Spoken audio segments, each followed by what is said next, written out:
This is your bedroom. This is your bedroom with Blue Chew. Blue Chew uses the same active ingredients as in Viagra or Cialis, but now comes in chewable form. Chewable means better, cheaper, and works faster than pills. No in-person doctor visit, no waiting in line, no more awkwardness. 100% online at BlueChew.com. Order now to get your first month sent to you for free. Just pay $5 shipping. Use promo code OPIE at BlueChew.com and restart the party. Somewhere on Long Island. Oh, I like to live so pleasantly. Live this life of luxury. Blazing on a sunny afternoon. In the summertime. In the summertime. What's going on, everyone? How are you? Welcome to the OpieRadio podcast. I find myself way out on Long Island, coming home from a family function at my brother's house, and I got the opportunity to talk to a very, very funny comic today. We're talking to Des Bishop.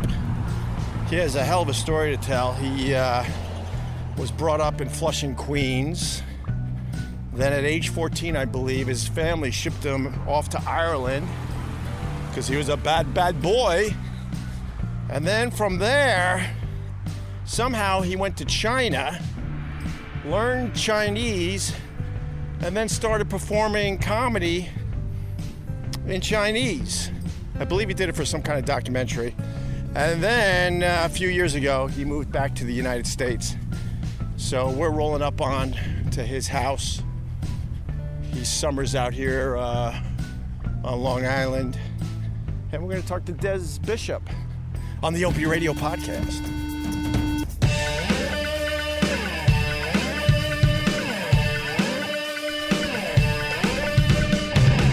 Hey! There he is. It is too hot to be doing this. What's going on, Des Bishop? I'm recording already. This is what I do. Welcome to my sort of neighborhood.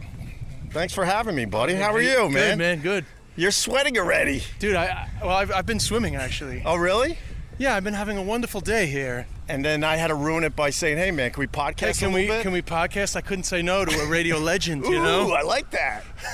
We're too white to be out here, though, man. It's too hot. I know. Well, actually, I've been in the sun all summer. I'm probably going to regret it in about 20 years' time, but...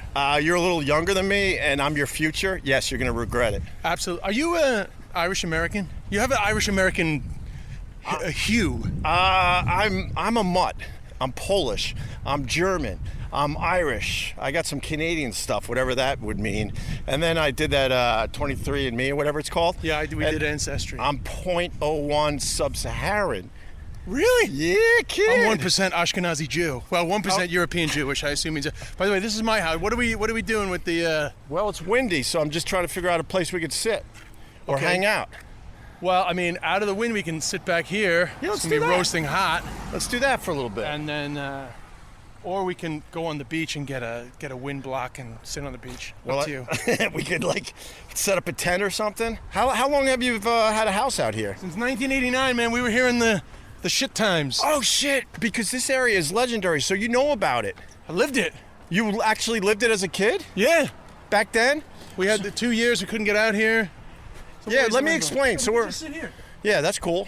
I think you want a little bit of wind because it's fucking hot. Yeah, I understand. So we're in West Hampton Beach. Yeah, West Hampton Beach. Or West Hampton Dunes. The western end of Dune Road. Right.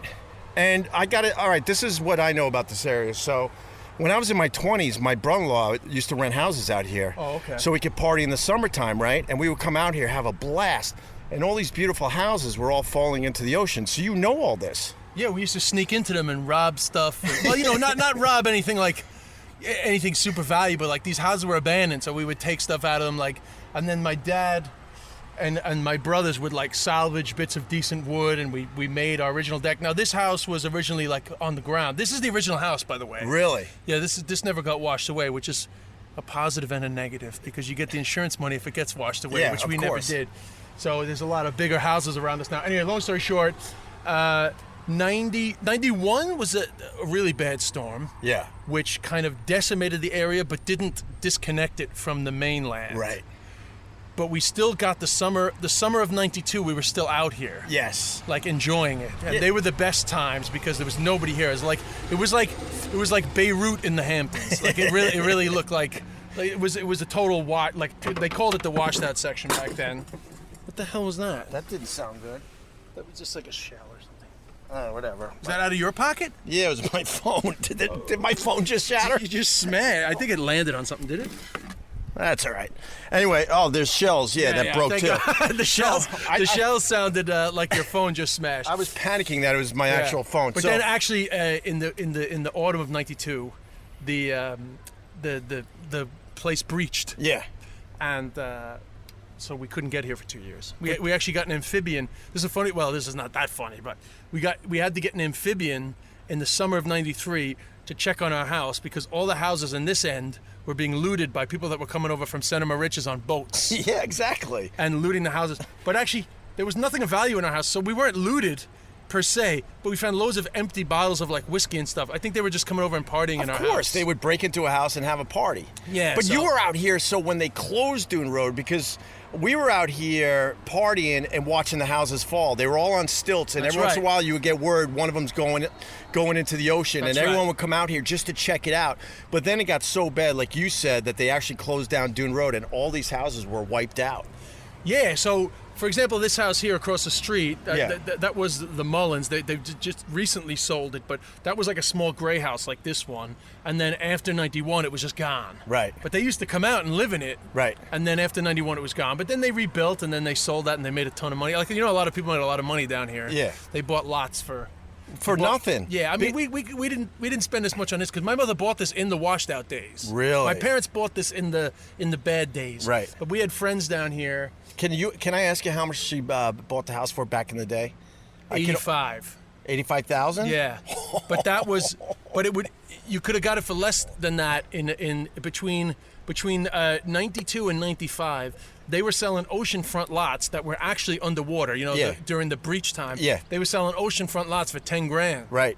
And but you were literally buying an Atlantis, an underground lot. Right. And I think one guy ended up buying a ton of those lots at 10,000. Yeah. And this one guy saw the future of this place, that they were going to come back, and so he bought a shitload of the lots. And I don't know if he sold saw the future of the place. I think he may have been involved with the village and knew that they were probably going to win the court case against the Army Corps of Engineers in Southampton.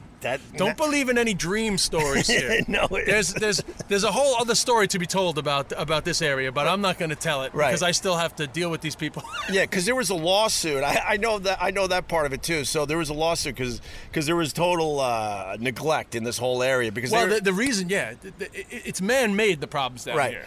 Right. In that they built jetties up until whatever 700 Dune Road, whatever address it is, they built jetties and then they stopped building them because they ran out of money. Right, because of all the corruption in this area. I'll say it. I'm out of the area these days. So in the 70s, whenever they built that, so slowly the drift, this area stopped getting drift from the beach deposition or whatever. Right. So actually, it was a man-made reason why this particular part of Dune Road got annihilated. Yeah. But these are first world problems. I mean, these are people that are upset that they don't have their Dune Road houses so that they can restrict access to the beach so that normal human beings can't get on the beach. Fair enough. So don't feel bad. No, fair enough, man. But it was decimated, and it was a lot of corruption and red tape. And so then there was a lawsuit that the town won, or somebody won. The village of West Hampton Dunes was created to fight the Army Corps of Engineers in the town of Southampton. And so then now they have to put sand on these beaches for the next 20 years or something like that. So it doesn't happen again. Yeah, but then after that, who knows? But for now, it's great, and the beach is nice and big, and it is lovely. Like, I have to say, my mother took like a gamble. Like, people say great investment, but really it was a gamble, but it paid off. Yeah. And it's great for me because I was on your show before, when you were with Jim, and we talked a little bit about my Irish story, but because I was in Ireland for so many years, this was the place I came back to. So actually, this was the place that kept me connected to America more than like I'm from Flushing, but I always made sure to come back for this. I didn't really care about New York. You know, and now we're off and running with the podcast because when I met you on the radio, your story was so freaking fascinating, and you're so funny.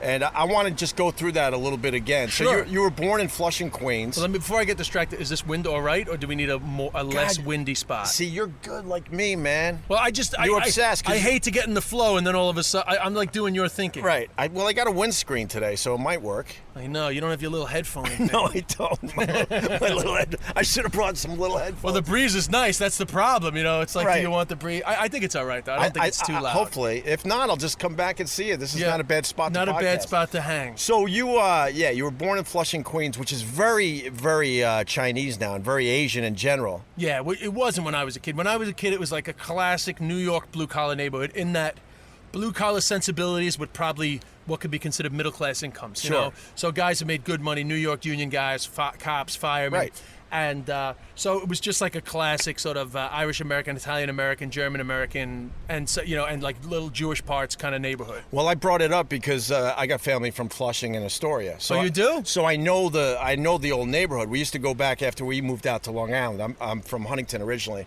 and we would go back to Flushing and Astoria to check out, you know, some relatives and stuff. And we watched the change happen where, like you said, pretty much a white middle class neighborhood, and you fast forward a couple decades and all of a sudden it's all Asian to the point there's barely any English signs anywhere. No, I mean my street, 188th Street, where I grew up, we sold to Chinese, but I guess there's about 4 white families left on the street.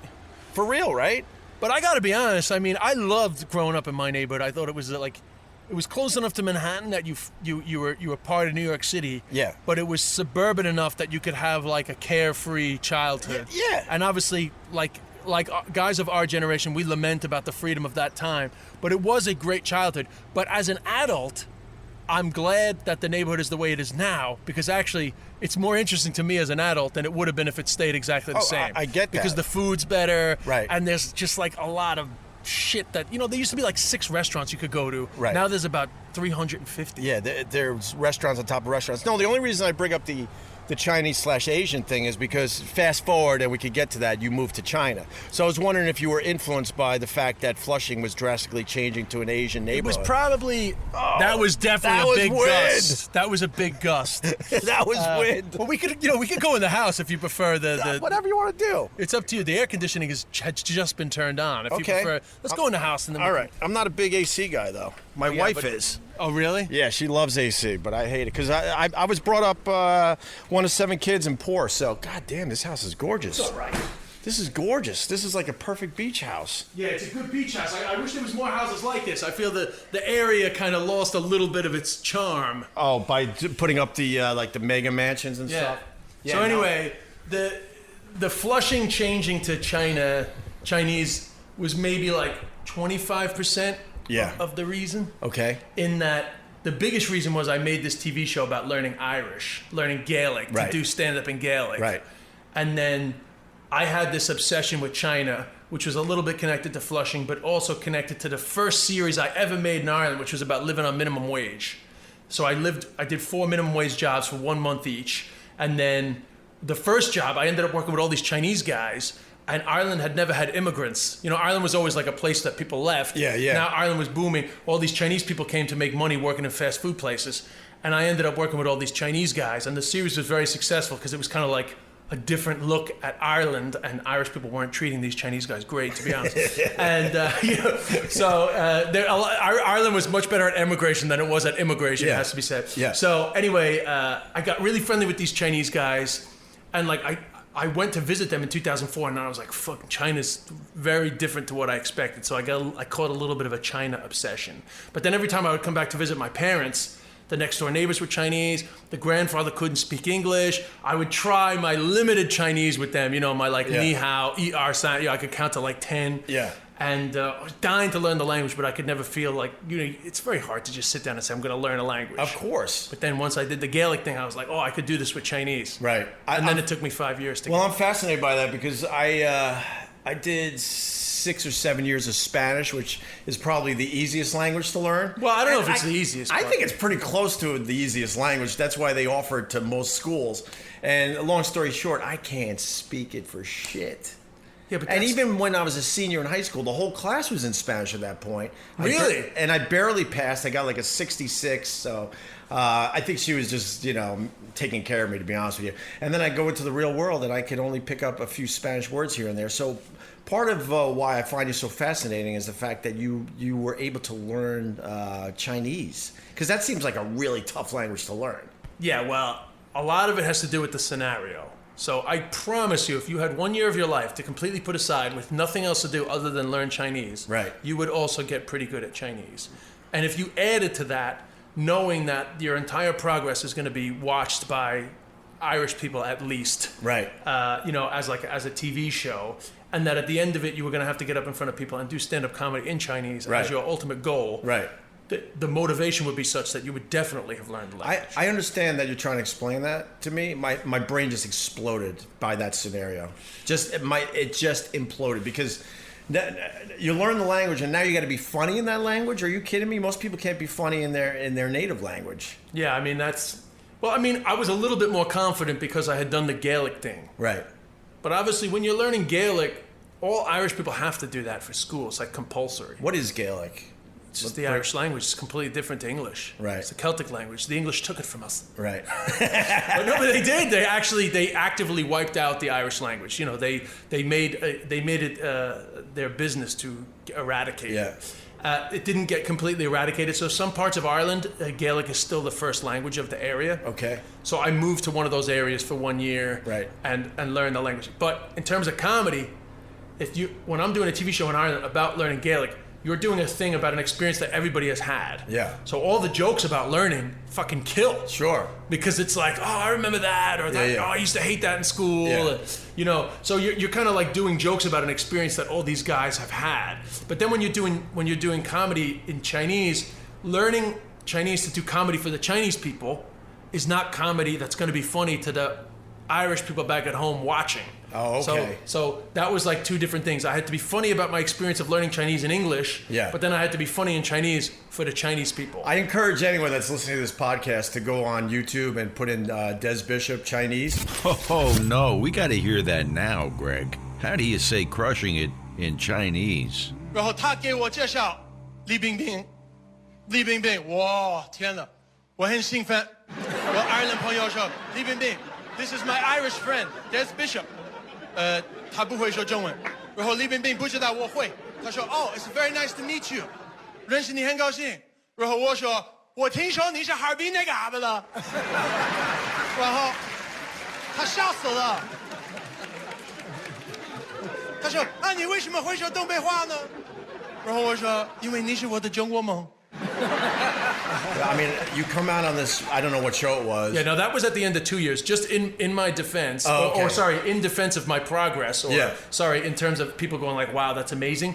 I stayed an extra year because I loved it so much. TV show was done. I did the stand-up. I did my challenge. And at the end of the second year, Joe Wong, who you may or may not have come across in your Opie and Anthony days, I don't know. But anyway, he did well over here before he moved back to China in English. He was on Letterman 4 times. Okay. And he got me on this TV show, but that was at the end of 2 years. But it did go well. Whether it was a year or 2 years, it's still for someone like me incredibly amazing. It really. Are you wondering what I'm saying? Because I didn't subtitle it. No, but that's what's fun about comedy. I could tell you were being funny. And I could tell the crowd obviously was just loving it. The editing's not amazing, but I did have a good show. But the rhythm of it, and the video I saw you crushed. So I don't know if that was a good gig. I put it up. I put that up myself. Okay, all right. But no, that was a good gig, and that was. That show, but China's so weird. Like, probably 20 million people watch that. Wow. But then it just comes and goes. It's very hard to really get into the zeitgeist of China. Right. So you fell in love with China? I loved it, man. I didn't want to leave. I just couldn't make a living. And by that time I was in love with this girl. In fact, one of the jokes is about our relationship. And the first time her parents saw me perform was when they watched that show on television. Yeah. That's a good story, too. I know a lot about you, Des. I was researching before I came down here. But You fell in love with a girl from China, and you were trying to get her to move back to the United States. But in the end, she comes from one. She was born in that period of time where you're only allowed one kid. Yeah, she's a baling ho, as they say, a post-80s. One child. Post-80s. Yeah. That started in 1980, the one 1980, one child policy, yeah. And then you knew you had to leave China? Or I just didn't, well... I mean, you left someone you loved behind, though. So I'm trying to get inside your head. Like, how did you wrap your head around that and go, man, I really did everything I could to bring her back to the United States. It's not happening, but now I got to go. Well, I mean... Or is there a... No, I mean, listen, the romantic story would be he stayed in China forever and sacrificed right. the 20 years of comedy career that he had built up for her so that he could be a fucking English language teacher in China for the rest of his life. But, all that pussy gets stale. You know, that'd be a big sacrifice. But, no, I'm kidding, of course. But, no, I mean... But love is love, man. I mean, but she was 50-50. She really pondered moving across, but I just knew that I was not going to be able to stay in China. You know, I knew I wasn't going to be able to stay there. And she was an actress, and it was probably unlikely for her to make the move. And she pondered it for a while, but in the end, it just didn't work out. Yeah. There was kind of like a window, and it sort of passed. Is it true that she didn't speak English, too? No, she didn't speak English. So your whole relationship was in Chinese?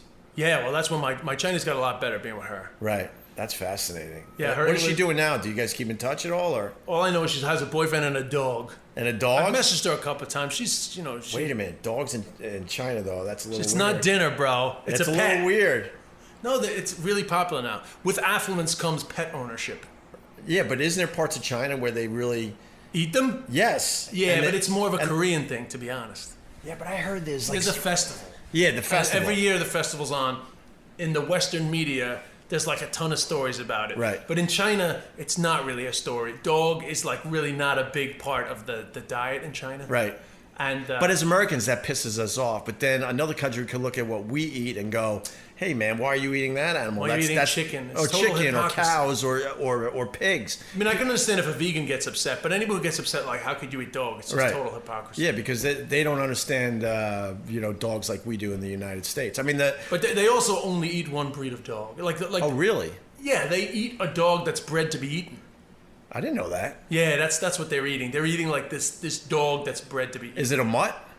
I actually don't know, but I just know that it's like the way that we kind of eat like one chicken. You know, like they only eat one breed of dog. Well, it's funny. Americans will sit there, they'll be eating their bacon, and pigs are supposedly one of the most intelligent animals on the planet, and they'll be eating their bacon and their pig products, looking at the fact that people in China eat dogs, going, "Oh my God, look how disgusting and outrageous this is." Yeah, because it's our pet. Yeah. Because we feel like dogs are one of us. Yeah, exactly. Yeah, I mean, listen.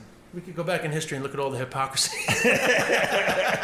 But how is China? Because is it modernized and all that? Like, we don't really know much about China in general. It really is 50-50. So, like, if you're in certain parts of Beijing and a lot of parts of Shanghai, you're literally in, like, super modern cities with way better transportation systems than New York City, and really, like modern Western chains and all these things. And things are expensive, actually. Like, rents are astronomical. To buy an apartment in Beijing now is more expensive than New York City. But how do they get their money if it's so expensive? Because then you hear about the cheap according labor. To Trump, they're screwing us. Well, yeah. But, I mean... But you hear about cheap labor in China, but you also hear... I've heard this, too, where everything is so expensive, so I don't understand. It doesn't match up. Well, what happens is China has nearly 1.4 billion people. So they have a very small percentage of a billionaire class.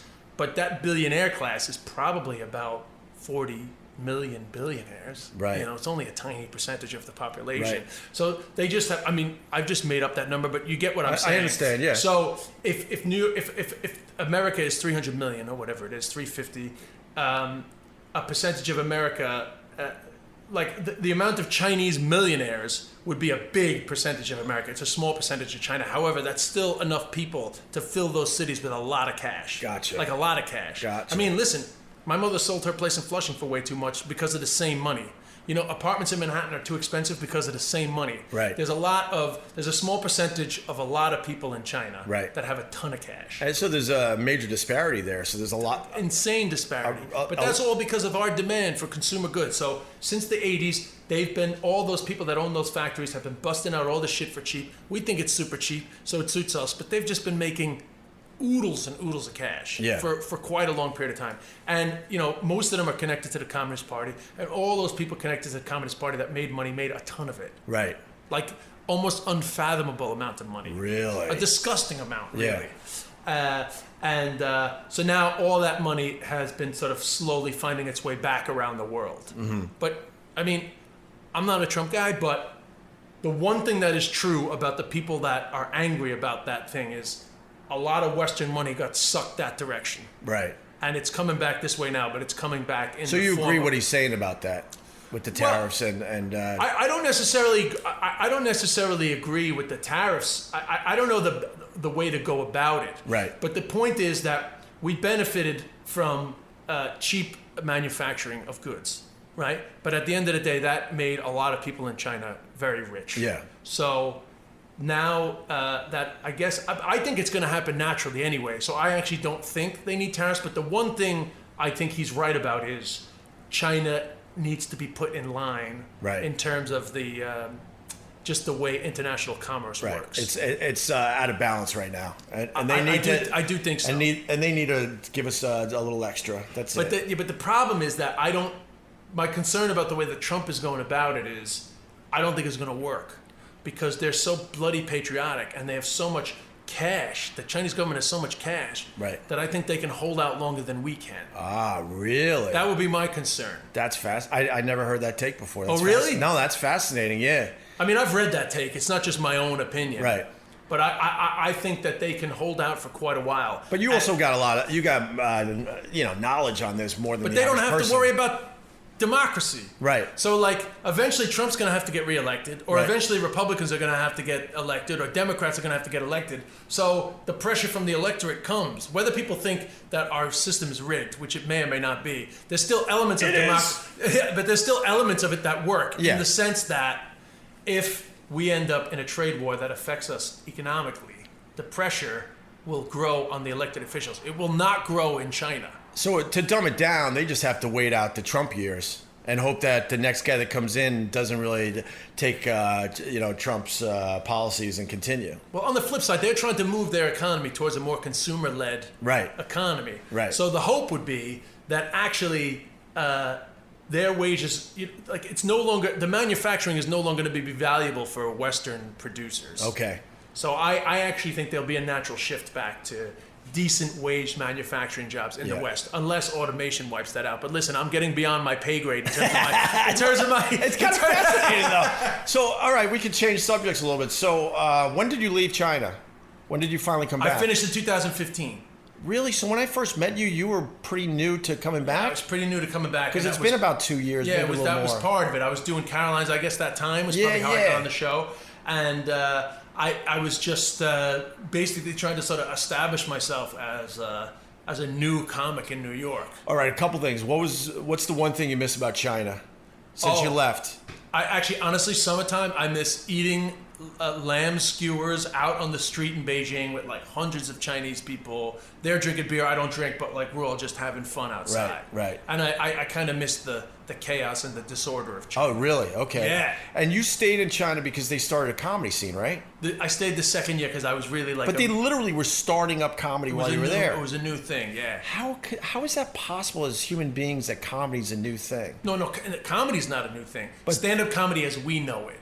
Stand-up comedy. So what did they find funny before stand-up? You know what I'm trying to say? They have this two-hander traditional style of comedy, kind of Abbott and Costello style. Okay. Who's on first? What's on second? Play on words. Yeah. Misunderstandings. Yeah.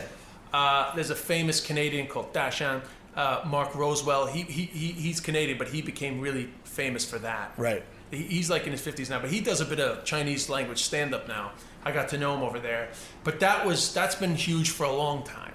And that was big on their TV shows in the 60s, 70s. Well, more from the 70s on. After the Cultural Revolution finished, it started to get really popular. And by the 90s, it was like at its peak. Right. Now it's considered a little bit dated. Right. The same way that like maybe Bob Hope, it's gone into that sort of like the Catskills. Yeah, it's gone into the sort of Catskills. So how did all right then? So how do they sort of decide that the traditional American stand-up comedy is? Well, the internet made it popular. Oh yeah, They started subtitling Louis C.K., Chris Rock. They started subtitling all those specials, and slowly guys started getting into it. Right. And some of them then just started doing it, and it was just a very new underground thing. It's never going to be super mainstream. There's been a few times where it started to pick up a bit, but the censor always kind of comes in and kills it. And it's very hard to keep it fresh when there's so much that you can't talk about. Isn't that amazing? It's starting, and I warned you guys years ago, because they went after radio guys first about what we can and can't say on the radio, way past the FCC regulations. As a radio broadcaster, you knew what you could and couldn't say. And then all of a sudden there was a whole bunch of PC set rules that started coming into place. Like radio guys got fired all the time just by making fun of the Asian accent. Is that right? And they used to do it in a way to try to be funny, not to be a dirtbag, and they would get fired. So stuff like that. And then I started seeing it slowly starting to move into stand-up comedy. How do you feel about that? Well, I mean, you guys seem to be getting in trouble almost every other week. There's a new comic. When I'm famous enough to get in trouble, I'll be happy to be in trouble, man. Dude, you should be. I'm telling you right now, you should be way more famous than you are, and you're on your way. And mark my words as we sit in your mom's beach house. Well, it's mine now. She gave it to us, by the way. Oh, really? Oh, good for you, man. So I don't even need to get famous. I'm good. I'm good. Don't worry about me, man. I'm good. I got my house in the Hamptons already. Right. All right. But going back to China, so what are the things you can't joke about in China as a stand-up comic? Oh well, in terms of those small clubs that I was playing. You can joke about quite a bit because it doesn't matter, But like, say when I was on that TV show, kind of like everything you'd expect and more. So you can't do anything about the Chinese government, obviously. The most critical thing you could probably do is make a good joke about pollution, only because Xi Jinping has decided that pollution is no longer acceptable. So it's kind of okay to joke about that. Right. Even though Xi Jinping was making a big campaign against corruption, it was probably still too dangerous to make a joke about corruption or even to make fun of, say, funnily enough, I took my last name, B, fourth tone B.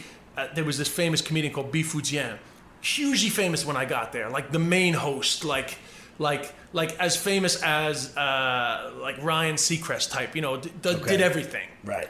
And at a private event, a corporate event, he sang an old song that made fun of Mao Zedong, who's like already accepted to be a problem. They say he was 30% bad and 70% good. That's the official communist line on Mao Zedong. Okay. 30% bad, 70% good. He did this old song making fun of Mao Zedong. Somebody filmed it, put it online. That's it. He's gone.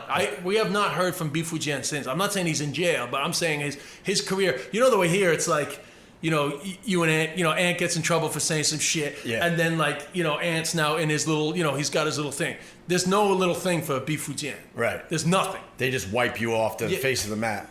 Yeah, he doesn't exist as a performer. You think they killed him? No, I think he's just quiet wherever he is. But you think he was scared enough to realize I just got to shut up now? No, it's not even but he's scared. They control it all. They control all media. Right. All the media is the government. Yeah, it's hard to wrap your head around. Yeah, no, they control everything. So he's never been on TV. But has people heard? And there's no podcast. There's no podcast like B Fujian's story. Right. There's podcasts there, but there's nobody doing a podcast about B Fujian and like what was it like to be completely erased from the entertainment world when you were literally the main guy. And I would assume everyone else in entertainment just knows to not mention the guy and to not associate with him. But then there was another guy, Jalbin Shan, who I loved, and he was just like almost like a cross between like an Adam Sandler / Gene Wilder. If you could imagine sort of like just somebody who's just huge but also respected, and anyway, he was huge but older, and in everything, and did all these sketches and all these movies. And then Xi Jinping just basically decided that his humor was too low, like as in like not not conservative / cosmopolitan enough. Right. And considered it beneath what Chinese people should like. And Zhao Binshan, he hasn't been eradicated like Bi Fujian, but he has no career now. Like, it's just retire because there's no point. Right. And that was quietly done, and there's no uproar. He had this very successful comedy club shut down, like his whole career gone. And he was like a mega, like Jerry Seinfeld mega. So it makes it tough to go edgy with your comedy over there. Yeah, so what happens? You got that risk of being. Oh, there's no edgy. There's no edgy in China. There's no edgy. No. That's too bad, right, Des? I had a joke in English. I think I tried to do it once in Chinese, which was the thing that's difficult about comedy in the West is, you have to find out where the line is. Right. And then push the line a little bit. But it can be hard to know where the line is. Right. The great thing about China is the line is very fucking clear. You know exactly where it is. So that's one less decision that you need to make.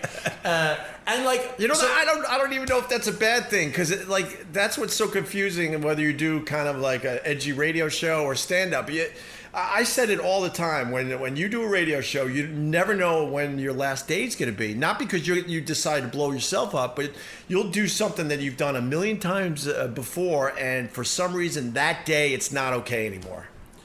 Yeah, that's pretty amazing. Yeah, but that happens in China a lot. But that's like a decree from the government. Yeah. But what I will say is, no matter how bad you think it is here with all the bullshit that goes on and the corporate decisions that are made in all these different companies that you work for, it's never as the stakes are never as high as they are in China. Right. Like you would have a genuine fear of having no future. Your whole career wiped out. Yeah, and sometimes people do get imprisoned.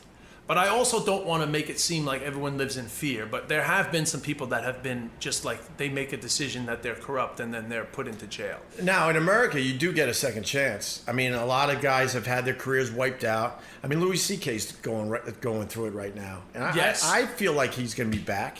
Well, I think Louis is definitely going to be back. Yeah. And I personally think he deserves to be back. Right. Because I think that is a gray area, and it's not black and white. I think Harvey Weinstein doesn't deserve to be back because that's a major abuse of power. But I think people can argue, Tig Notaro can argue all she wants, but I think Louis did not 100% know the gravity of what he was doing, or even if it was as grave as people are saying. Right. But either way, I think he deserves a second chance and will get one. I agree with you. There's enough of a gray area there wherever you fall on that issue where he does deserve a second chance. And he'll be back. I don't know if he'll be back to the level he was. He was on top, man. It was unbelievable how big he got. I watched the whole thing right in front of my eyes. Where's he now? Do you see him in the clubs? Well, he's only popped in once or twice, but he hasn't done stand-up. But I think he's made a conscious effort to just literally I don't want to away. speak out of school, but I understand. But just from the grapevine, I believe that he's just taking a break, and I'm pretty sure he plans to come back. But when he does, it'll probably be like he'll gig every night, and he'll get ready to do something very specific about what happened and launch himself into the next phase of his life. He'll make it brilliant, you know that. And I think he should make it brilliant because at the end of the day, all right, let's put to the side all the angry men that are pissed off about Me Too. Let's look at Me Too really objectively and say that it's a good thing for society and it's a cultural change that needed to happen, right? So is everybody that didn't quite understand the culture before supposed to be wiped out from society like China? Right. I mean, as if Louis won't have something interesting to say about, here's what I completely fucking misunderstood about my behavior. Here's what I completely misunderstood about being a man. Here's what I completely misunderstood about my relationships with women. As if he doesn't have something valuable to say to society about that. Right. I mean, the example I use is, my mother smacked the shit out of me, man. Not because she was not because she was a bad mother, but that's what you did. You hit your kids. Like, she literally thought she was doing the right thing. We come from a time where you got hit. Yeah, but now that is considered disgusting. Yeah. Right? So am I supposed to write an article on vulture.com about how my mother fucking hit me? No. We understand that it was a different time. Right. Now, I'm not dismissing Louis C.K.'s behavior, but I am also saying, is it not safe to say that Louis may have thought that it wasn't as fucked up as it turns out that it was? Right. I fully understand. You surely have to have that space. case. And your angle's great because you did live in China and you understand how serious this is to like censor people and just wipe their careers or their life off the map. You know. Yeah, and you got to be very careful with that power. Yeah, and listen, and that can be abused. But I also don't think that it's fair to be like, people are just going to abuse this. I think it's fair that women feel comfortable coming out and 100%, saying. 100%. So it is that gray area, but like I don't know why people, if power dynamics shift, I don't know why people don't think new people are going to abuse those. Right. Power's always going to be abused, you know. And now we're discussing it too, openly, you know, the whole Me Too movement. Yeah, and I know there's a lot of women comics out there now, and they're making jokes about how it's tough on guys to have to deal with this, like poor you.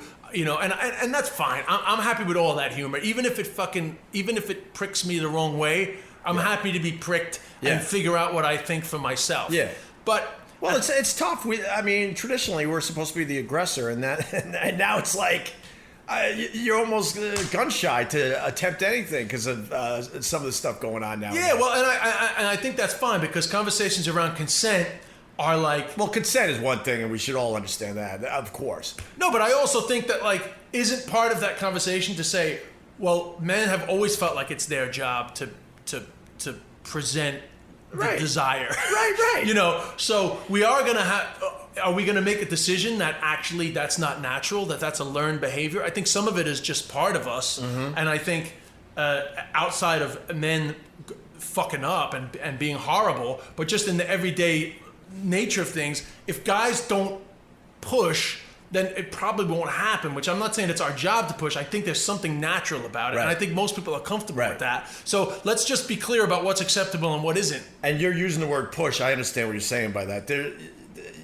Push is probably the wrong word. No, you could push to the point where you understand that it's still acceptable behavior. Yeah, push is not the right word. The word I'm trying to say is pursue. Yeah, pursue or like try. Right. You know, but no, I don't mean try to fuck. I just mean like try the to get example. I have some on. jokes about it in my show, right? So the example I give is, I'm born in 1975, so what I thought I was supposed to do when I started making out with girls, like when I was a teenager, was I thought it was my job to sort of try to put my hands in places, and it was her job to say yay or nay. 100%. Like that's my generation too. That's 100%. The dance, right? Because we all joked about how she knew karate to keep that's your hands. That's her. Yeah. Oh, you do that? Yeah. Oh shit, I didn't know it was a. Who did I rob that from?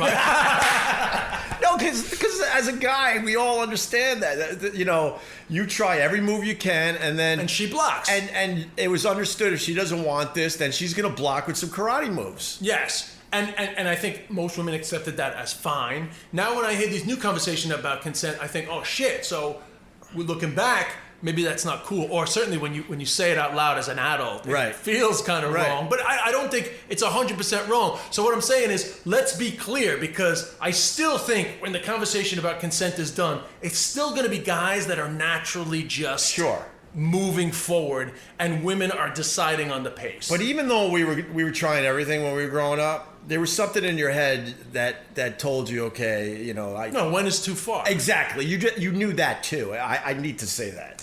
Yes, I knew when it was too far. And here's the thing that I like about Me Too, in terms of what it taught me, and certainly from conversations I've had with women as a result of this conversation happening. Yeah. There's more fucked up guys than I thought. 100%. That's the one thing I've learned from this is, oh shit. I agree with you there too. There's a lot more fucked up shit going on than I realized. I understand the woman's point of view a little more since this whole Me Too thing popped. I have to say 100%. Right. Can I go back to getting hit as a kid, by the way? And you said how it's wrong now. So when this topic would come up on my radio show, phones were lit. A lot of people still hit their kids out there. And a lot of people want to hit their kids. I got 2 kids. I can't imagine hitting my kids. I can't imagine it. But, you know, you start saying that it's wrong, oh my God, they will go after you. Is that right? They will go after you. Yes. They believe it's still acceptable behavior.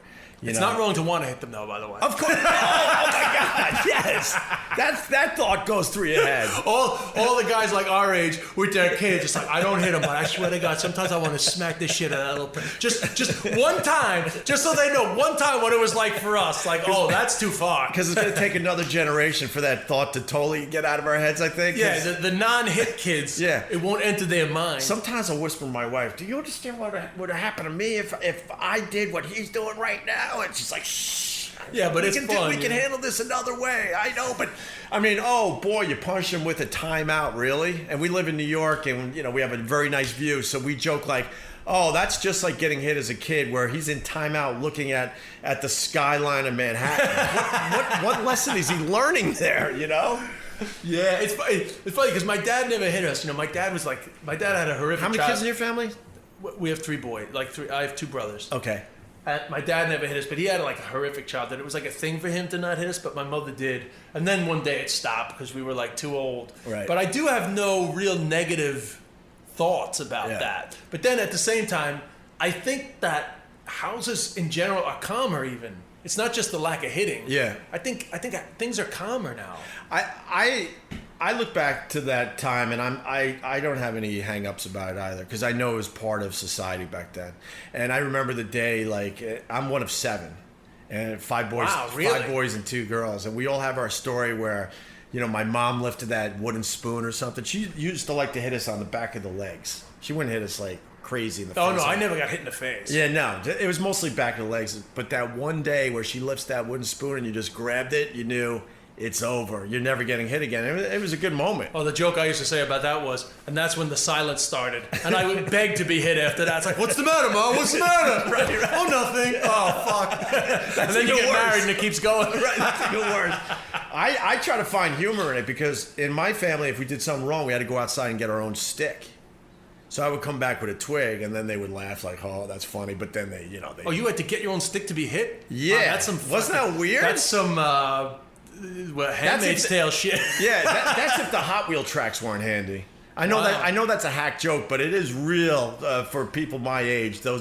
All of us got hit with a Hot Wheels track. Really? Oh God, yeah, because we all had Hot Wheels, and it was like a whip. Ooh, the orange track across the back of the legs. Really? Yeah, kid. Oh, I never got that. Yeah, kid. I got the wooden spoon. I got hangers. I got the belt. Hangers is the worst. They were a little whippy. No more wire hangers. Oh yeah, that's Crawford. Yeah. First of all, let me say I love this guy Dez. He understands my problem with the wind and microphones. Plus, he's funny in English and in Chinese. I'm guessing high IQ score. No?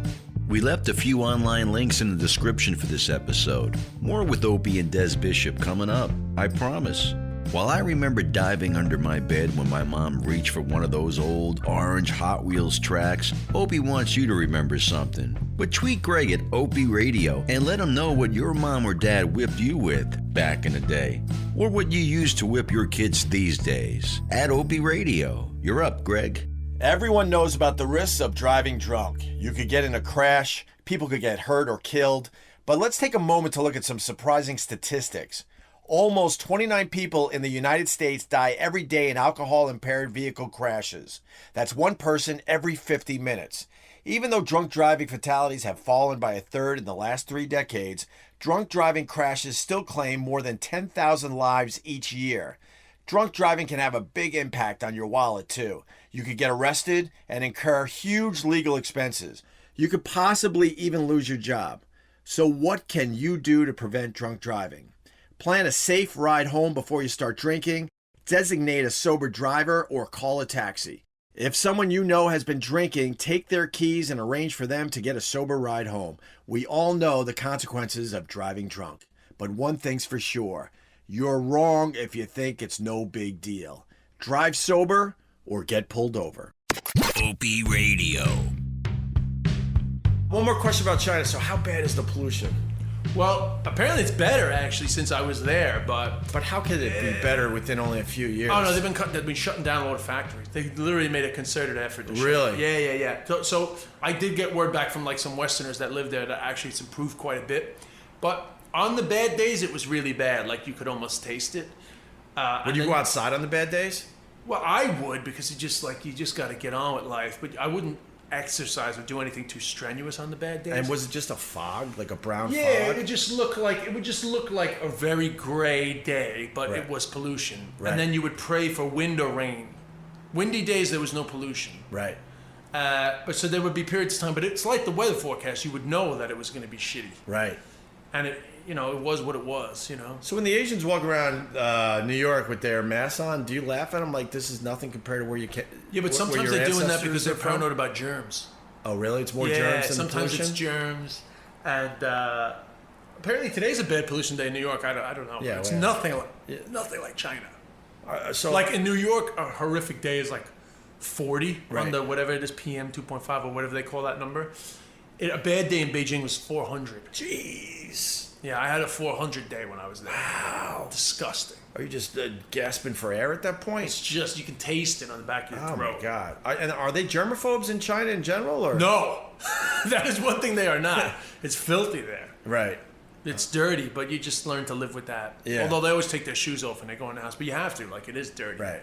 So you went backwards, which is fine. So I wanted to start from your beginning. So you're in Flushing, Queens, and then at 14 they ship you off to Ireland. Yeah, I flunked out of St. Francis Prep, which is just like a Catholic high school there.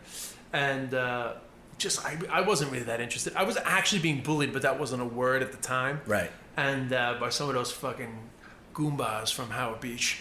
And they were a big clique, and I fell foul with them. And there was some Gaudis in that clique, which added to the fear factor. Oh, that's why they shipped you out. Now it all makes sense. Well, no, actually, if you're close to like gaudy people, and I wasn't. I mean, but he they were in the neighborhood though. He was in that clique of people that I fell foul of in St. Okay. Francis Prep. It was over a girl. And so anyway, that was fine, just natural teenage bullying. But, I was a little bit afraid. But that sort of fizzled out before. But all that stress, I wasn't too interested in studying. Plus, it was like the graffiti days, and I was a little bit into like graffiti and early days of drinking. And so there was just like a load of shit going on that I really shouldn't have been involved in. And when I flunked out, my mother was like freaking out that I was going to end up really screwed up. My cousin had ended up like with some issues right around that time, and she was like, he's going to be one, he's going to turn out like him. Right. And in the midst of all this fear, a cousin of mine put the idea into my head to go to Ireland. And I said it to my mother. I was like, what about Ireland to go to boarding school? And she kind of like wasn't really too wild about it, but when we looked into it, it was pretty cheap. And my mother says today that her feeling at the time was I was going to be fucked up regardless. So I might as well be fucked up there where it's probably safer than being fucked up in New York. Who knows? Because you can never say what would have happened. She may or may not have been right. But it certainly was good for me because I got into education immediately when I got there. So were you living with family there? Or? So I would stay with cousins at the weekends. Oh, okay. And then in boarding school during the week. And it was kind of like a shitty boarding school. It wasn't like fancy. And it was like really rural. Right. And it was really the opposite of New York City. Right. And it kind of made me as an individual. And I it's hard to say whether I would have been a comedian or not because I was always a bit of a performer. But certainly like all that experience of fish out of water, seeing this other side of Ireland, seeing all these characters, all those characters were the early parts of my comedy career. Right. Which made me successful fairly quickly. So I don't know what would have happened if I hadn't done that. But it kind of, a lot of my life stems from the experience of being chucked into that. How cool is Ireland? It's a great country. I've never been. I've never, I would never not have had that life. Right. It seems weird now because I'm back in New York and I feel like a bit of a New Yorker again. But really, I'm way more Irish. I mean, I've spent way more of my life there. Yeah. All my friends are there. From 14 to what age? I still have a place in Dublin. But Do you really? Yeah, oh yeah. I mean, in my mind, I still kind of live there. Do you go there once a year, twice a year? Oh, I go there all the time. Oh, you do? I haven't completely let go of my Irish life. Oh, okay. I'm just trying to. This trip here is a professional move, not like a life move. So there's a good chance you would just go back to Ireland. And call it a day. Absolutely. And live there. No kidding. Which is not good because that maybe well, fucks that up leads your motivation. to. I think you were. I'm trying to do the math here. Weren't you like 19 or 20 when you stopped drinking? 19, yeah, 95. The last drink I ever had was right here. Right here. Literally right here. Oh, so the grapefruit beers I brought aren't going to go over. No, well. but there is I meant to offer you Corona. No, I'm good. It was hard to be a good host because we were already recording, But there's Coronas in the fridge that I won't drink. Right. So anyway. So you're in Ireland, and that's when you realize I got to stop drinking. Well, 17. Actually, the first. I started drinking at 12. I started getting in trouble with drinking when I was 14. Got caught like pissing in this fireplace that we're sitting in front of, and just stupid shit when you're a teenager. But it was always never going to work out with me. Both my parents stopped drinking before I was born, bad alcoholics. A lot of people in my family, bad alcoholics. It was just kind of clear from very early on that every time I drank, bad shit happened. Yeah. Blacked out early, all that shit. So, but when I was 16, going on 17, that's when like I started having like these violent blackouts. So like not blackouts like, oh dude, you passed out on the street last night. Blackouts where like I would fucking end up in total chaos. Really? Bad fights. Like I was just one of those guys, the Dr. Jekyll, Mr. Hyde guys. Right. Why, I have no idea. If there's some suppressed anger, I don't know, but I would black out, and when I would come out of that blackout, I would be in fucking chaos. I gotta stop you for a second. Like, I don't understand blacking out. Well, thank God. No, I guess you either have it or don't, because I certainly had my drinking years. Yes. And I drank to excess, passing out and all that, but when people talk about blacking out, that scares the fuck out of me, because I don't understand the concept that you're totally not aware of what's happening at that moment. Like, even if you're really fucked up, you're kind of aware and you're still connected to reality. I can give you one example, because Yeah, this one's a vivid one for me. I have plenty of them, but this one is vivid. I was a doorman on West 23rd Street in my summer job when I was a teenager, right? And so when I would come back to New York for the summer. And I remember one time I worked at 3 to 11, and my cousin was having a party, my first cousin. So I rushed back to their house, no drinks. I hadn't had any drinks. Get to their house about midnight. I start drinking. And I guess I was like rushing it because I was behind everybody, and everything was going good. And then lights out, right? I don't know what time. Lights out, and the next thing I know, I come out of it, and I'm being held back by like 3 people, and there's this guy in front of me, and I don't know why, but I punch him in the face. But I remember punching him in the face, but I don't know why. I've just, I guess I'm afraid, Yeah. But I punch him in the face, and he's like, "Why you fucking hit me? I'm trying to help you." This guy says, and then I came to a bit, and the violence kind of stopped, but I was still super drunk. But I was told after the fact that just for no reason out of nowhere, I started trying to hit everybody. Wow. I mean, that's horrible. I hate saying that. Did anyone ever tell you why you wanted to hit everybody? Did they fill in the blanks for you? It would happen all the time, man. I don't know what it was about. Whether it was like, like Native Americans have a problem with booze, and like it doesn't suit it doesn't suit them physically, or is that some sort of weird reaction, or is it like a suppressed anger that you don't know about? Yeah. But I had uncountable scenarios like that. The first time I went to an AA meeting, where I was 17, and I went with my dad, but the reason was because the night before, in a blackout, I kicked the shit out of my best friend, and I didn't know why. Jeez. But it was, I won't bore you with the story, but it was more problematic than that, because I was flying out to New York the next day. Right. And my bag and my passport was in his brother's office in Dublin, because I had got it. So I had to see him the next day. The shame of it. They had to come in to get me my stuff. I mean, it was really horrible, but I couldn't believe that I had done this. Right. So that was the first time I went to an AA meeting with my dad, and of course I was like, "Hey, Dad, I'll just go with you." Right. But I guess he kind of knew. But anyway, from 17 to 19, I started trying to stop, because it was the violence, man. Like I could have kept drinking for years. Yeah. But I was just like friends dropping like flies, and like real danger shit. That's incredible insight to know at 17 to 19 that you can't drink anymore. My parents had been in my head though.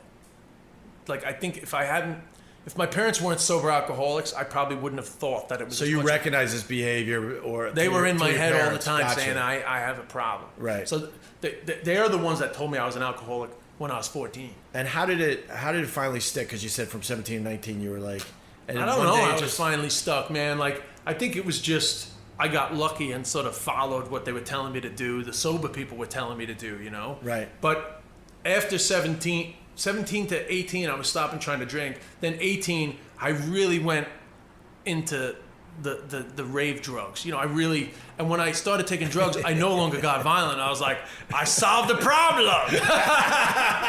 Problem solved. Well, but that didn't last very long, because then I just like which drugs? Ecstasy? Well, mostly just ecstasy and LSD and You went speed. LSD? Well, it was cheap. It was 5 pounds. An ecstasy tablet in Ireland at that time was 30 pounds. Right. Which was about like $50. Right. So you could get a hit of acid for 5 pounds. And that would keep you going for like 5 times as long as ecstasy. Can you explain LSD to me? Because You've never taken it? My partying went as far as, the 80s was cocaine. It was everywhere. I never really liked that. But the first I ever went... I was just lucky that I never had the money nor the access to cocaine. Yeah, honestly, I was doing cocaine in Western New York, Geneseo, Rochester, Buffalo. We weren't getting the real shit. I don't think I actually... They weren't getting in Ireland either. Yeah, so it was this stuff that was cut with everything. I never really liked it. But the furthest I went was shrooms. Oh, yeah. Well, they used to grow in our boarding school. They used to grow the shrooms? No, they actually just grew naturally in Ireland before the first frost. Really? So, like, from September... And you knew which ones would get you... Yeah, I used to do shrooms in boarding school all the time. But then you pick one mushroom and you could kill yourself. Nah, you gotta know what you're doing with those fine. mushrooms. They were everywhere, man. Really? These shrooms were everywhere, yeah. Yeah. How's LSD? Because I hear that's a little... Honestly, for me, LSD was just like more intense shrooms. But it's been a long time. It's hard for me to remember. All I know is I loved it. I remember the first time I took LSD was with my buddy. I won't name him, but he'll probably listen to this. And I was 16 years old, and we played NHL 92. Oh my God! On the Sega Master System, or I guess it was Genesis. I Mega Genesis. Drive, maybe Mega Drive. Yeah. And I remember when I came up on it, I remember saying to him, "I was like, oh, I get it now. I get music." I was like, wow, the Zeropa, Zeropa, they're on drug. Like I really thought everything came from LSD. I'm a huge U2 fan, and I never got into Zeropa, so maybe I should have done some LSD. That was a tough album to digest. Yeah, I can't. I don't know if I'm right on the time. I just remember thinking. No, I'm just trying to come up with a joke, but it is the truth. That's one of the only U2 albums I don't like. And I heard Led Zeppelin in like a new way, and Pink Floyd. Like everything just made sense to me at that moment. I believe it though. All those artists were on all sorts of shit when they were making all that great music. So LSD just gives you a sense that everything makes sense, but also it is there's like a weird intense feeling, which has been so long. It's very hard for me to feel it, but I used to love the I guess like almost like the most intense tickling you could ever imagine, but more like an internal tickling. Wow. Like your soul was being tickled. Right. And it was just almost like unbearable, but like amazing at the same time. See, that's what I want to ask you about, because I've gotten spiritual in the last few years, and I'm going down that path pretty heavy duty these days. And they talk about some of these mind-altering drugs like LSD, where you feel like you understand the universe, or you truly see God, or really get in touch with your soul. Yeah, I mean, I see a lot of people doing this. What do they call it?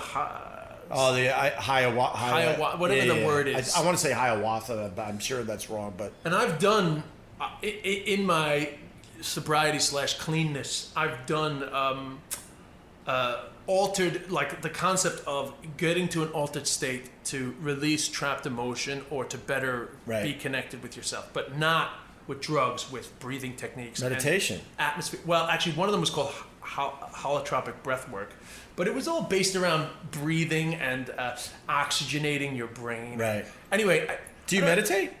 Yeah, well, it's part of the 12 steps, you know. Right. So I got into it through that. Do you like it? I'm not a great meditator at the moment, though. I still do when I kind of have a moment and I say, "Oh, I should try to breathe." It's hard, and most people go, "I don't meditate because I can't focus, whatever." But you got to stick with it. You got to stick with it. It's hard, but the mind is like a glass of muddy water. Yeah, you know that one? Yeah. They actually use it in Kung Fu Panda, but I had read it in a Tibetan book before. But Kung Fu Panda, the master said to him, "If you keep stirring it, it will remain cloudy." Right. But when it works, it keeps me calm. It keeps my shit together. Well, the thing about meditation for me is you can call it spiritual or you can call it whatever. It's scientific to me. If you quieten the mind, you will have more emotional balance, because your thinking affects 100%. your emotions. Your emotions affects your thinking. Right. So if you can quiet the mind, you quiet your emotions, and you will have more emotional balance. And the less wound up you are, the better you deal with situations. Right. That's just like a simple fact of life. I'll share a little bit with you. So born, Catholic, organized religion, pretty heavy duty. I hate organized religion.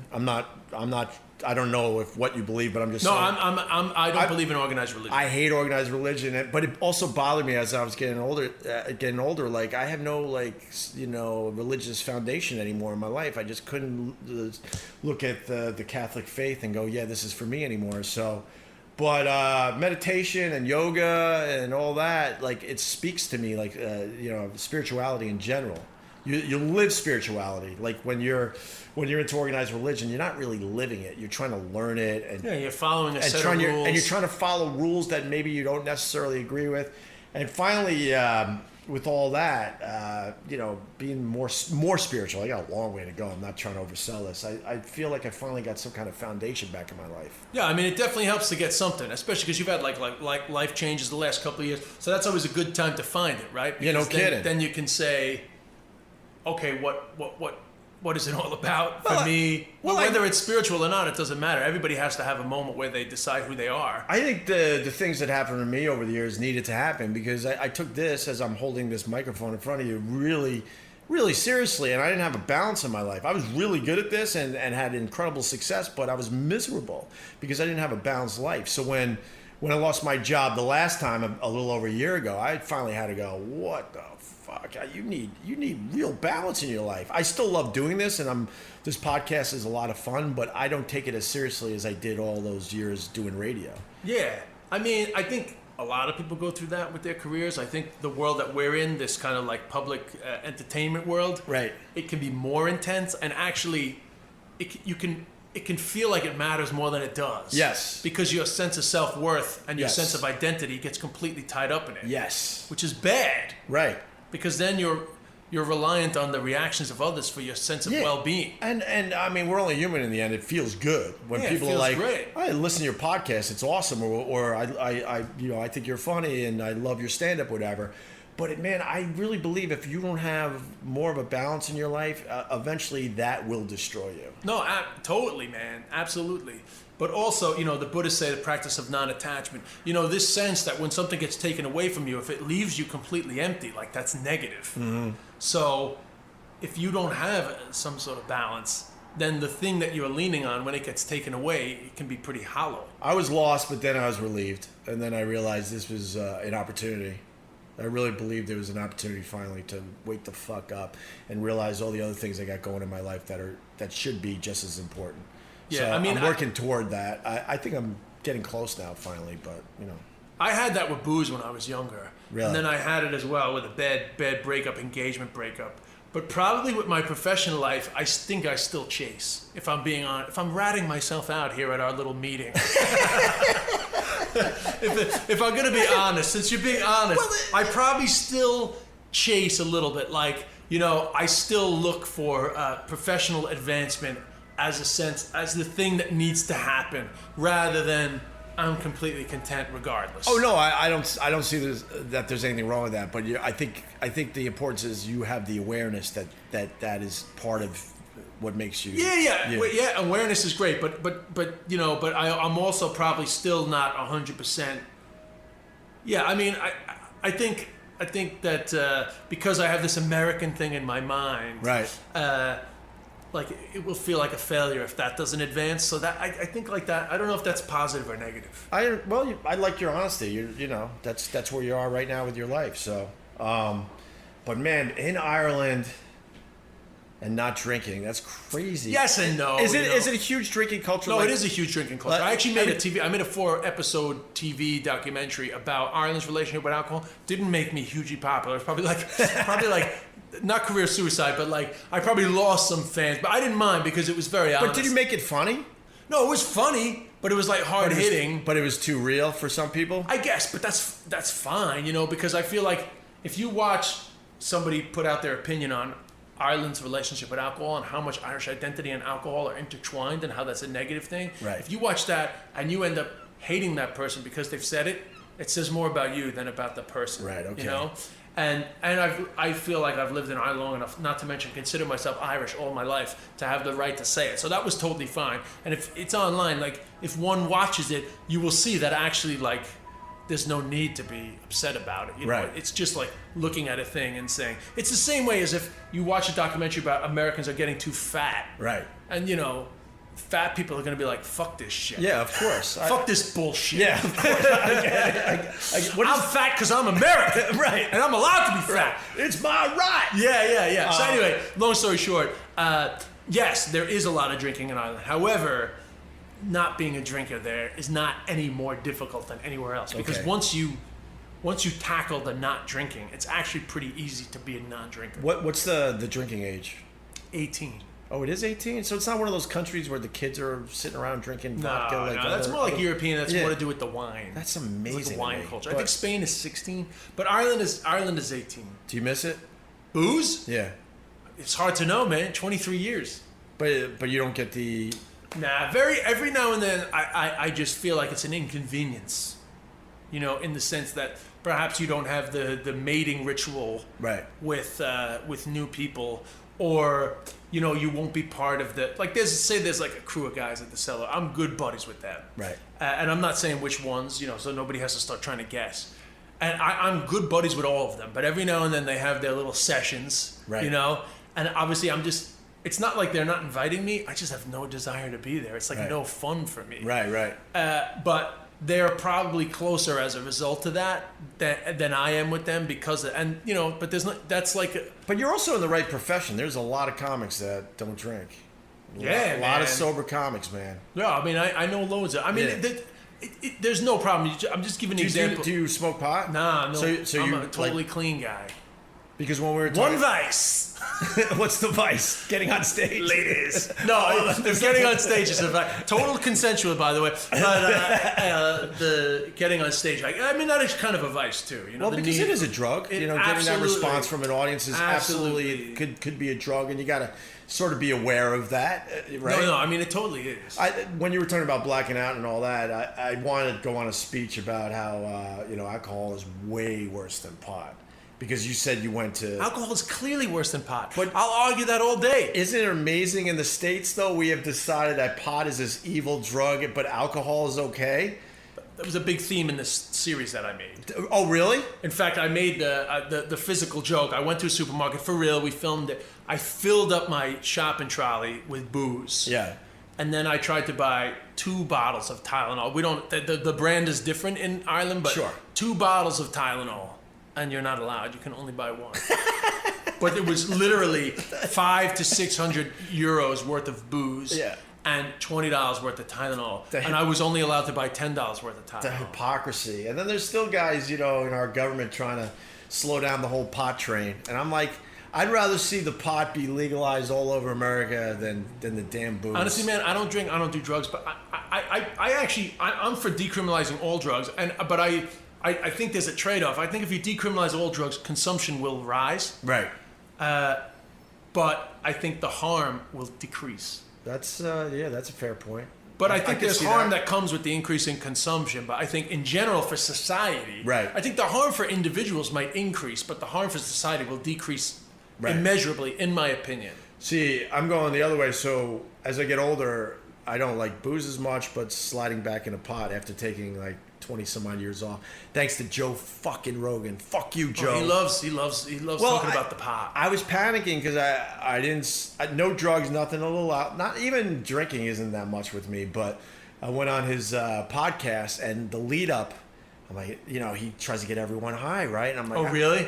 I mean, he's not forcing it. You know, you're your own person in the end, but there's definitely a little bit of a pressure there. And it was 20 years, and leading up to me being on Joe Rogan, I'm like, fuck, I know he's going to ask me, and I'm panicking, and I'm sitting there, and he's like, come on, just a little, come on. He's blowing smoke at me a little bit, just having fun with it. And then I took a little baby hit, calmed me down. I had a decent appearance with him, and then, you know, I'm back. Well, I mean, But I don't regret it. You know what I mean? I feel like this is a good thing, if that makes sense. listen. Maybe I shouldn't be saying that to you. No, listen, man. Here's what I think. I don't smoke weed because I just have like a personality where I you know, it seems to lead to other things. But I do drink coffee though, and I know it seems odd to make that comparison, but for some reason I can control my consumption of coffee in that I enjoy the charge in the morning, sometimes the charge in the evening. Right. And I don't really see how smoking weed is really that much different to that. I'm not like a pothead here. No, I know. So I don't have any problem with anybody's consumption of anything really. Once it doesn't get out of control, and once it's not a cost to our society. Right. So my problem with like the overconsumption of alcohol in Ireland is it's costing our society. You know, health service. You know, safety at night. Safety of individuals. You know, and there's a high cost to alcohol consumption, but for some reason we accept that cost. Right. Yeah. You know, there's a very low cost to marijuana consumption. I'm not oblivious to the harm of it, but the harm is low. Yes, 100%. So there is a total, but I mean, obviously, there's guys well more versed in it than me, but it all goes back to racism. Well, there's all sorts of shit that goes with people's fear of marijuana. Right, 100%. You know, as I sit here in your mom's old house, now your house, I'm like, oh God, this pot and alcohol talk. I'm gonna read about this. Well, the last joint I ever smoked was with that last drink. I'm gonna read with my next door neighbor, who's not here now, but he stopped drinking 3 months later. Oh, okay. Both of us haven't drank since then. But, I'm just nervous after this conversation. I'm gonna read about you 3 months. Not a chance, bro. Okay, good. I've had plenty of. No, I'm very I have no problem with I'm really a fan of legalizing drugs actually, because I see the harm with the criminality associated with drug distribution, and I think it would put a huge dent in that to legalize it. One other question. I found out, I was just doing a little research on you, even though I sort of know you. You're a big Bill Hicks fan? Well, that's one. I think that's I'll just say that in my top 5. Really? Yes. Well, the Bill Hicks thing was more like, I started doing comedy, I'd never heard of Bill Hicks. Like a lot of Americans. Who were your guys? Well, growing up, I was an Eddie Murphy guy. I don't know if everyone likes to admit that, but I mean, I could. Why is it bad to admit that? No, I don't know, but I think like a lot of comics like to try to act like they're cooler than they are. But like Eddie Murphy was like. Eddie Murphy was a god when I was God to me. And what is bothersome about him is that he never really went back to stand up. No. I mean, he had that huge movie career and all, but could you imagine the type of freaking comedy that Eddie Murphy would be doing, especially today with Trump and all this other stuff that you could really have fun goofing on? I mean, I worshipped him, man. I mean, we watched over and over and over Raw and Delirious. Couldn't amazing. Watch it enough. Right. So he was the biggest when I was a kid. Plus in the late 80s, there was just so much comedy on TV. I can't name the guys, but I used to just love watching stand-up. Right. But I loved Richard Pryor too. Sure. And I liked Richard Jeni because we had Showtime and he had a Showtime special. Right. Most of them had HBO specials, but he had a Showtime special, so I loved Richard Jeni. Yeah. And I guess other guys that I saw. But when I started doing comedy, all the Europeans were into Bill Hicks. So I rented Bill Hicks specials from Laser Video in Dublin. And then I became I used to pray to Bill Hicks before getting on stage. Wow. I used to pray for him to give me the strength to have the courage to talk about those things, Right. And I mean, I've moved on from that time now, but at the time, But that's a good guy to be stuck on for a while, Bill Hicks. And then once or twice, I would get reviews where they'd be like, "Oh, Hicks and I'd be like, "Yes, finally!" But in saying that, here's my problem with European comedians' obsession with Bill Hicks. In that era, people have, it's a little different now, but a lot of guys would be really critical of America. These British guys would be really critical of America, and then people would go, Hicks-like. And I'd be like, no. What was great about Hicks was he was saying that to people in fucking Virginia. Right. You're saying it to a bunch of people at the Edinburgh Fringe Festival. They're already won over. Right. So one of the things I don't like admitting this because it's like, to me, the Booze series, funnily enough, just because we mentioned it, that was not that popular with Irish people. Okay. But to me, that's Hicks-like. Yeah. I did material about the Iraq War, the second Iraq War, and post 9/11, I did some tough stuff about America. But it's very popular in Europe. I don't think that people say that's Hicks-like. I don't think it is because you're preaching to the fucking converted. Yeah, people don't realize Bill Hicks would say this to an audience that didn't want to hear it. No, and he knew that, and it just got him off to go even further. Yeah, he was something a great special. comic. It's very sad that he died. He was very challenging, and I think guys like Bill Burr, nowadays, they have a Hicks-like energy because they touch on subjects that are particularly with his style. Yes. He likes to start Yes. in a really tough spot. Yes. And it's the working out of that tough spot that is entertaining. I mean this in a very nice way because I've known Burr over the years. He's a sick person. Yeah. And I say that lovingly because he would love to get himself in just a horrible hole, like you said, from the get-go, and then try to figure out how to get out of it. Yeah. And also, Stanhope is like... Stanhope is awesome. Now Awesome. Stanhope, like, again, the subject matter, it's hard to compare the subject matter because Hicks was of his time, but... Stanhope is that otherworldly guy that's basically saying what the consensus may not be acceptable. Right. And that's what Hicks was doing at the time, too. Yeah. Now, obviously, the consensus changes, society changes. Sure. So people say that is the comedian's job. And that's why, like, whether people like Michelle Wolf or not, that's why Michelle Wolf, to me, is Hicks-like, because... she does challenge the consensus. Yeah, it takes balls to do that. It takes a lot of fucking balls. That's not easy to do, man. Not easy, man. Yeah. It takes a lot of balls. You know the Bill Burr story in Philly? With you guys, of Yeah. course. I feel like you guys. I don't know if that event gets enough credit for launching his career, but I always tell people that I think that was the beginning of his meteoric rise. I would say so. I wish there was a better copy of that. I know someone at Live Nation has to have a board copy of that from the board, and I would love to get that out there because there's a bad version. But how it goes, we did this comedy festival back in the day, Opie and Anthony, and Bill Burr was not well known, and he was sort of just becoming popular on the radio show, but not as much. And our audience back there, they were tough. They were tough. But then when they finally accepted you, forget it. They'll go to every show, and they'll support you right to the end. But Burr was having a tough time in Philly. He was the third guy on. It was Don Marrera, I know, who should kill, right? And then it was Jimmy Schubert, who's from Philly. Those Played two... at my club in Beijing. Really? Schubert? Schubert came to Beijing because I ran an English language night too, but he played it. He played it? Yeah. So, I mean, I laugh at this, but Schubert bombed in front of his family that were sitting pretty much in the front row in Philly, in front of like 15,000 people. For some reason, we all found that hilarious. I guess because we're all sick inside, because I love Jimmy Schubert and I want him to do But you well. also know that he's a good comic, so it's not like you're insulting him. But a lot of us after the show, we were like going through the scenario that he had to go out to breakfast the next day with his family, and they know that he just bombed in front of 15,000 people, and how that would be. Such an awkward. I hate bombing and then having to be with the people. And we wanted to be a fly on the wall as he's trying to have breakfast with his family after bombing in Philly. But anyway, I was next to Bill Burr backstage, so Schubert bombed because the crowd wasn't having it. To them, it was a huge party too. And I mean, Jimmy Schubert should not have bombed, is what I'm trying to say. And then Don Marrera, who's a seasoned comic, he bombs from Philly. And he's from Philly originally. Yeah, he's from Philly. Everyone thinks he's from New York. He's a Philly guy. I did not know that. Okay. Yeah. And I'm next to Bill Burr, and there's a bunch of us backstage, and he's just pacing, and he's like, "They ain't fucking doing this to me. They ain't fucking doing this." He's panicking, but also getting really worked up. Goes out there. And the first couple minutes, they won't even let him get jokes out. I mean, I've heard it, so I know. Yeah, so they're now like, fuck, boo, right away. Because now they feel like they're controlling the whole show. And the audience is now getting off on that. And the rest is history. Then he decided to just take on Philly in general and trash everything. He's not even a real guy. Yeah. And the amazing part of it was seeing Bill just dig in and go, fuck you, I'm doing every minute of my time. I think they had like 20 minutes back then. And there was a clock, and he would be saying, yeah, there's 5 minutes. Right, I got 5 minutes left, and they're still booing, and he's making fun of Rocky and the Flyers and everyone he could think of.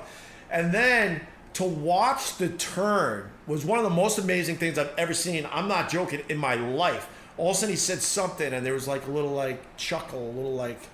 And then you watch this crowd that wanted to hate him just completely turn, and by the end of it, they give him a fucking standing ovation. Oh, they gave him a standing ovation? A standing ovation. And Bill Burr, the rest is history. I know. Not that he didn't have the talent to begin with, but like you said, that just catapulted. No, but I remember because he came to Ireland years ago to do the Cat Laughs Comedy Festival.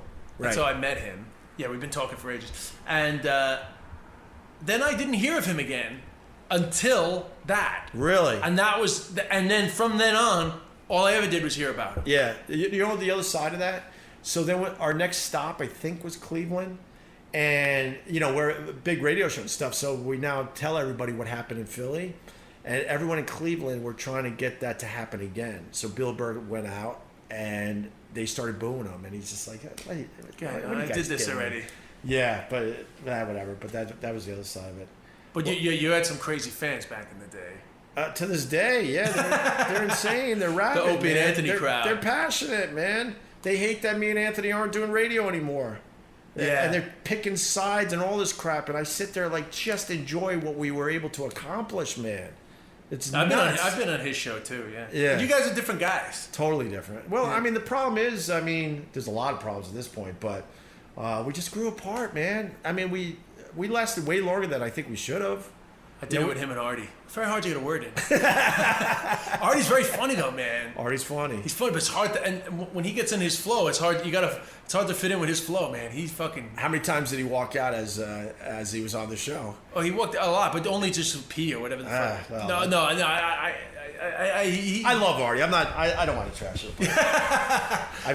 He's been at the cell. He's doing crashing and everything. So he's been in. He's in a good place these days, hopefully. It appears so. Yeah. Oh, good. It appears so. Yeah, I miss doing radio with him. He was doing radio with me at the end there, and actually the company wanted us to team up, and I was like, I knew the issues, and I'm like, it's tough. Yeah. I mean, but he's a great. He's chatter. Amazing. Yes. All right. And he's just so naturally funny. Yeah. He literally just doesn't speak a sentence that's not funny. No, he's one of those guys. He's got a joke about everything, Yeah. you know? Yeah. Like, I don't know if there's other things to talk about in life, so I guess you can't be funny all the time, but he just seems to have everything's funny. Right. Because a lot of stand-ups, not a lot, I shouldn't say that, but there's stand-ups that have very funny sets, but aren't funny people. Yes.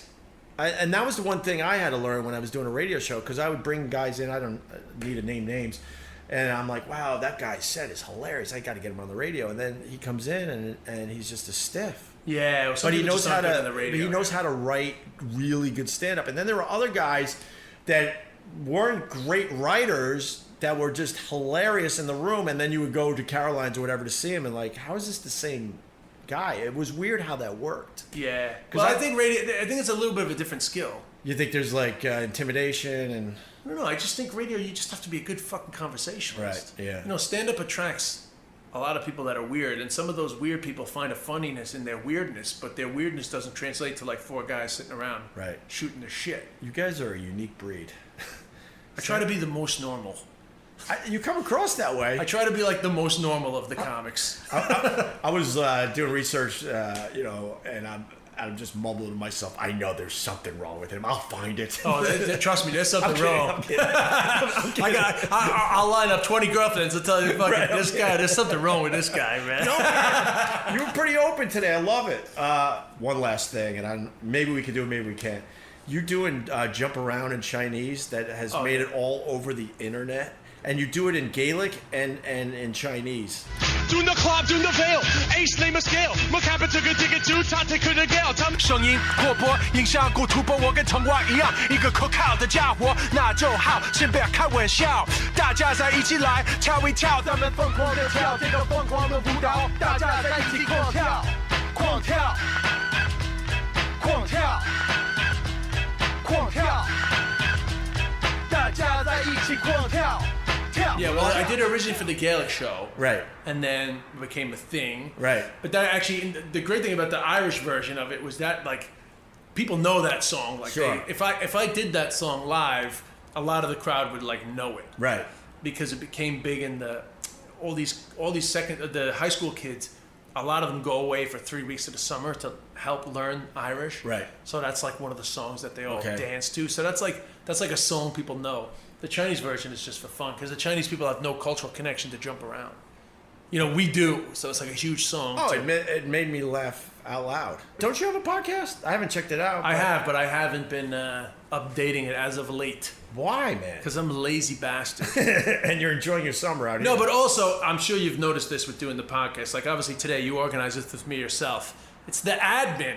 Right. It's not the podcasting, it's the admin. Right. Do you have anyone helping you? You probably do. Yeah, I got a few people. And you probably getting paid too, right? A little bit. Yeah, I wasn't getting motherfucking paid, that's why. Yeah, but it helps promote shows. No, podcasts are great. No, I loved it, man. But honestly, part of the problem with my podcast was, because I'm well known in Ireland, as an Irish podcast, it was killing it. Right. But when I moved here, I started talking more to American comics. Literally the listenership would just like drop by half, which was totally fine. But after a while, it was just like, I think when I do, I'm going to start a new podcast, and when I do, I'll make clear what it is. Yeah. But I'll start it in America and let it grow that way. All right, there you go. You know? I think you should be doing it, man. You got a lot to say. Oh, no, I definitely will be doing it. I have some ideas. I thought I'd come by for a quick conversation with you, and we talked for an hour and a half. Hour and a half later. Yeah. What do you want to promote, man? So what do I got coming up? I'm in Phoenix. What is that? House of Comedy in Phoenix, Labor Day weekend, Thursday to Saturday.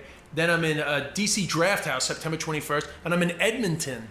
Nice. At the end of September. Very nice. Those are my American dates. Then I got some Irish stuff coming up. And your Instagram, I see you on the beach. Des Bishop. DESBISHOP. You like the Instagram? Well, I got no choice. It's the one that matters at the moment, you know? Absolutely. I got a great Twitter following, a great Facebook following, but it's just not as important as my less Instagram following. I think Instagram is way more important. Twitter's just become a cesspool, unfortunately. Very angry. So I push my Instagram at Des Bishop. Plus, Instagram's very good for the DMs, you know? Oh, for the ladies. For the ladies. My only vice. You got a lady in your life. So, well, I'm on Raya. I'm on the celebrity Tinder. So that's what is that all about? That's the next podcast, yo. Really? I'll tell you about Raya. But you're married, right? Yeah. But I mean... Oh, that's good timing. Hey, there's one of my ladies right here. Hey! No, this is Amy McGinnity. She's actually an Irish actress. Oh, really? Yeah, it's fine. Come in. I didn't know you were here. I thought you were away. Oh, yeah, we're recording a podcast. So, wait, she didn't know you were here, but just walked in the house? I think I had said we were going to be like walking around. Oh. We were in the kitchen. Hi, Opie. Hi, In a great Irish drama series called Love Hate, which if anybody ever gets a chance to watch. She's scared of this. This thing doesn't bite. I just turned into Dougal. I'm like, hello, hi. She's even using references that nobody will know. Nobody's That's a gonna reference know. to Father Ted. That's actually quite funny if he's new. Okay, deal. That's fine. Anyway, That's my cue to get the hell out of here. One of my hosts No, just I came should back. go. I was just gonna go for a wee. Did you just call me ho? I'm kidding! So Jeez. funny. So you're gonna go for a wee? I'm gonna go for a wee. Okay, great. All right. All good podcasts finish. That's a great way to finish. With a woman peeing. Des has a whole show up. That's how we end this. Oh my God, you No, rule. she's a great actress, actually. You rule, Des Bishop. I've been wanting to do this for a while, so thank you so Thanks, much, man. buddy. Thanks for having me. Thanks so much. All right. Oh, I liked her voice. Great guest, talented comic. Go to DesBishop.net for his new podcast, live dates, and more. Follow him at Des Bishop on Twitter and Instagram. And leave us a comment on this episode. Rate us 5 stars. Share the link with a friend. Get a hat or shirt at OpieRadio.com. And thanks for subscribing.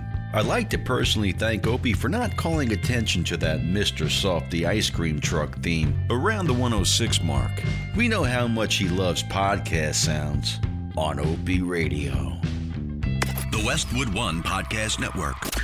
She was warned. She was given an explanation. Nevertheless, she persisted. With unprecedented numbers of women entering the political arena, we bring you Run Like a Girl, a weekly podcast dedicated to promoting women who have the guts to dare greatly and run for office. Subscribe for free in Apple Podcasts and give us a 5-star rating. From the Westwood One Podcast Network.